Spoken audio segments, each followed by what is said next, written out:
양소영 변호사의 상담소.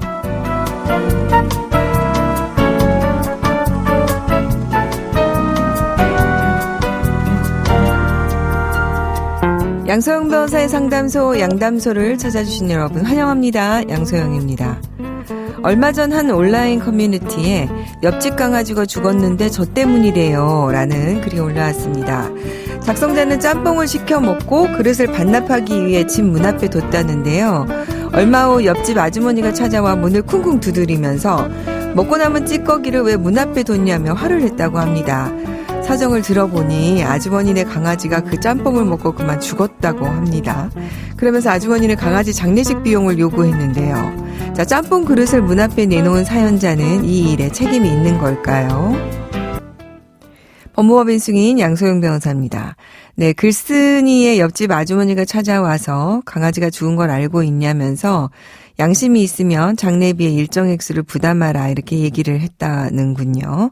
네, 글쓴이는 강아지가 죽었다고 하니 미안하고 불쌍하고 자신이 남긴 짬뽕 때문에 강아지가 죽은 건지 마음이 쓰였다고 하면서 그런데 정말로 법적으로 짬뽕을 먹고 그릇을 문 앞에 둔 것일 뿐인데 책임이 있는 건지 궁금하다 이런 글을 남겼습니다. 네, 네티즌들 의견은 다양했는데요. 강아지 관리를 못한 주인 탓이다. 보통 음식을 먹고 그릇을 내놓을 때 설거지를 하든가 비닐로 씌워서 내놓는 거 아니냐 이런 여러 의견이 있었습니다.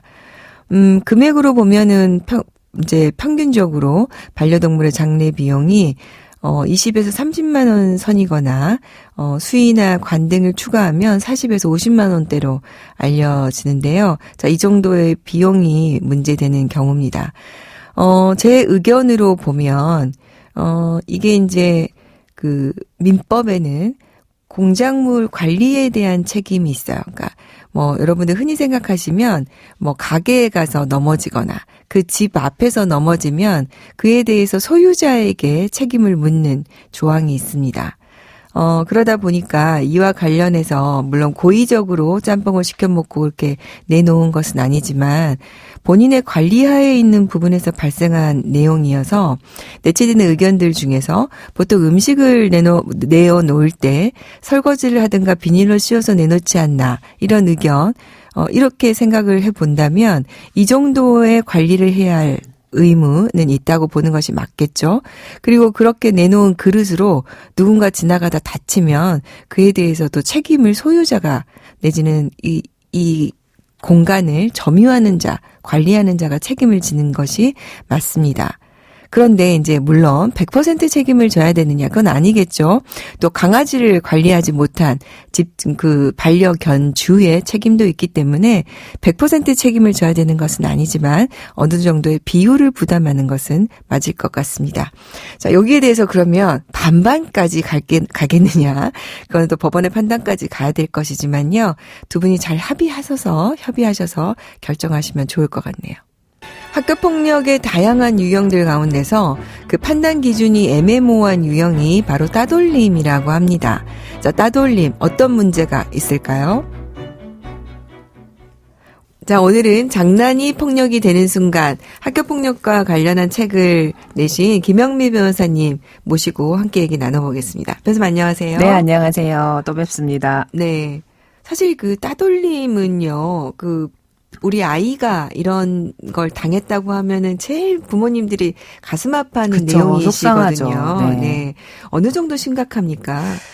일단 수치로 말씀을 드려볼게요. 교육부가 이제 매 해년마다 학교폭력 실태조사를 하는데 작년 실태조사 결과를 한번 말씀드리면 초등학교 4학년부터 고등학교 2학년 15만 명을 대상으로 학교폭력 실태조사를 했는데 피해 유형 중에서 언어폭력이 41.7%로 제일 높습니다. 네. 그 다음이 신체폭력은 12.4%예요. 그리고 집단 따돌림이 14.5%로 신체폭력보다 좀 더 높습니다. 아, 그래요? 네. 그리고 사이버폭력이 9.8%인데 사실 사이버폭력은 넓게 보면 언어폭력이 유형에 포함될 수 있거든요. 그러면 언어폭력이 사실 50%를 넘는다고 볼 수 있는 그렇군요. 거죠. 그리고 우리가 TV에서 볼 수 있는 뭐 금품갈취, 성폭력, 뭐 심부름시키는 강요 이런 것들은 좀 이렇게 피해가 있기는 하지만 그에 비해서는 훨씬 낮은 비율로 있습니다. 그런데 여기에서 집단 따돌림이 14.5%인데 이게 따돌림이 학교 폭력으로 인정되는지 안 되는지가 좀 애매한 경우들이 많습니다. 그러면은 법률상 따돌림은 어떤 행위를 말하는지 먼저 좀 설명을 해 주시겠어요? 네. 우리가 따돌림이라는 그 내용에 대해서는 다들 어느 정도는 인식하고 있으실 거예요. 근데 학교폭력 예방법에 딱 규정된 따돌림은 이렇게 되어 있습니다. 제가 그대로 읽어드릴게요. 네. 2명 이상의 학생들이 특정 인이나 특정 집단의 학생들을 대상으로 지속적이거나 반복적으로 신체적 또는 심리적인 공격을 가해서 상대방이 고통을 느끼도록 하는 모든 행위인 거예요. 그러니까 여기에서 따돌림이라는 것은 지속적으로 반복적으로 그다음에 2명 이상의 학생들이 특정 대상으로 이렇게 네. 고통 가하는 방법은 다양합니다. 정해지지 않았어요. 그렇다 보니 이 요건에 맞아야만 따돌림으로 보는 거죠.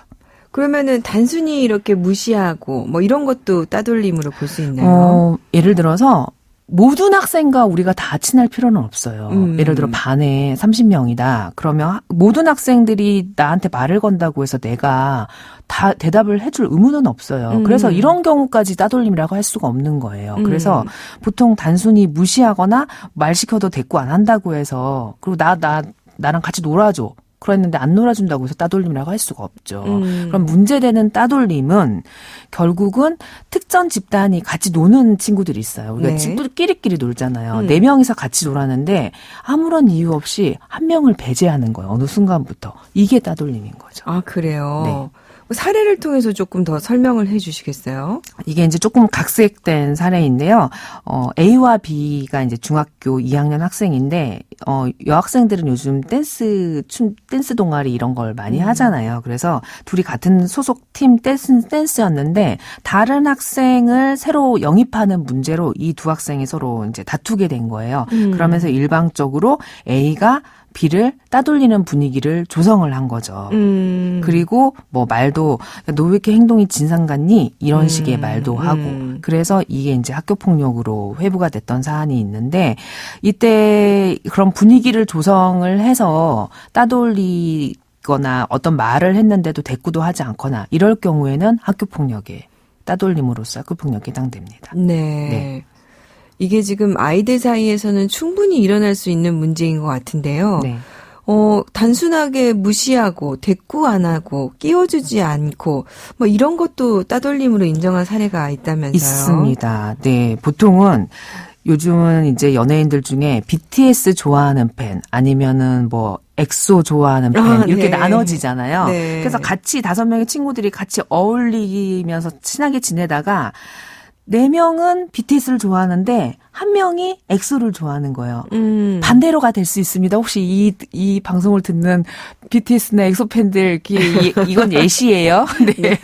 그래서 BTS 좋아하는 친구들이 이 엑소 좋아하는 친구를 멀리하기 시작하는 거예요. 그러면서 얘 넷만 계속 뭐 맛있는 거 먹으러 같이 다니고 이렇게 하는 거예요. 그러니까 이 한 명 소외된 이 친구가 배제된 거잖아요. 끼워주지 않는 거잖아요. 네. 이게 이제 따돌림을 당했다고 신고를 했고 학교폭력으로 인정이 됐습니다.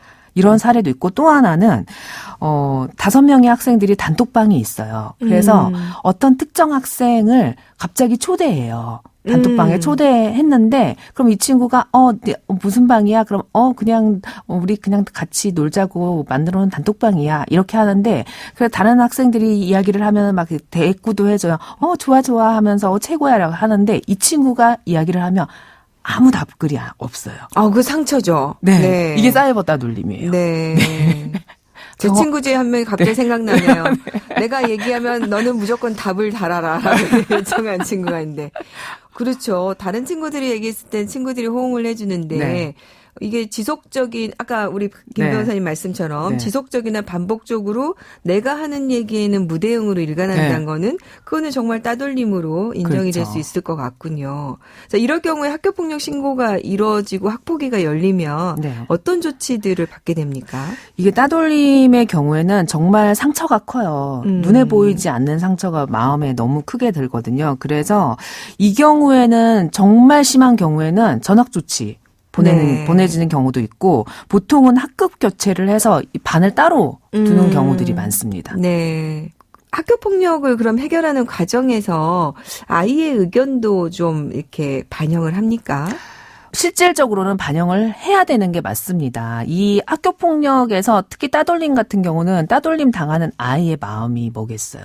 나는 놀고 싶다. 그렇죠. 그렇죠. 네. 근데 이 친구들을 다른 학교로 보내거나 반을 교체하거나 이 친구들을 완전히 처벌을 강하게 해주세요. 이게 바라는 게 아니에요. 예전처럼 나는 이 친구들하고 같이 놀고 싶다거든요. 관계를 회복하고 싶은 그럼요. 그래서 건데. 관계 회복을 할 수 있도록 일단 자리를 만들어주고 할 수 있는 방법을 강구를 해보고요.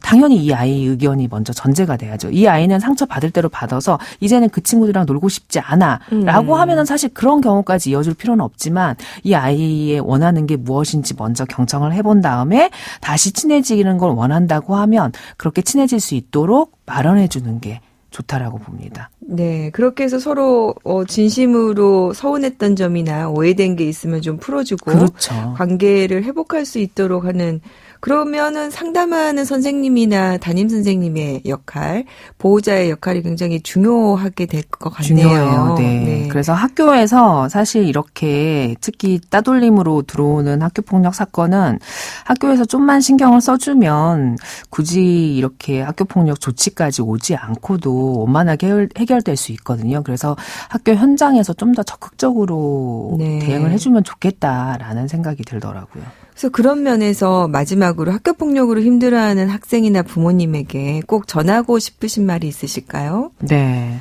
가장 중요한 건 아이의 상처가 회복되는 게 가장 중요합니다. 그래서 내 아이를 위해서 가장 중요한 것이 무엇인지 진지하게 고민을 하고 대응을 해야 되는데 가해 학생 측에서는 당연히 진지한 사과를 해야 될 거고요. 네. 피해 학생 측에서는 사과를 하면 받아들이는 자세가 가져야 됩니다.